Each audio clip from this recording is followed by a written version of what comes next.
পবিত্র ঈদ উল ফিতর উপলক্ষে Bhatera of association US এর পক্ষ থেকে দেশের অসহায় মানুষের মাঝে নগদ অর্থ প্রদান করা হয়েছে।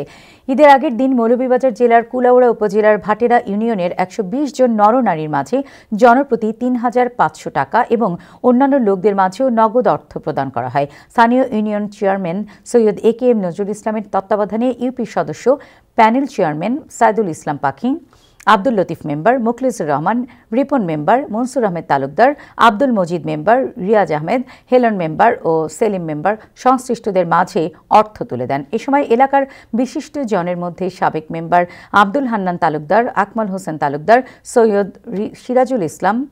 সৈয়দুল ইসলাম, অধ্যাপক আব্দুল করিম, অধ্যাপক সদর উদ্দিন সিদ্দিকী, প্রভাষক শাহিদুল ইসলাম, সৈয়দ সদর আহমেদ, হেলাল সিদ্দিকী উপস্থিত ছিলেন। এ সময় বক্তারা ভাটেরা অ্যাসোসিয়েশনের ভূয়সী প্রশংসা করেন।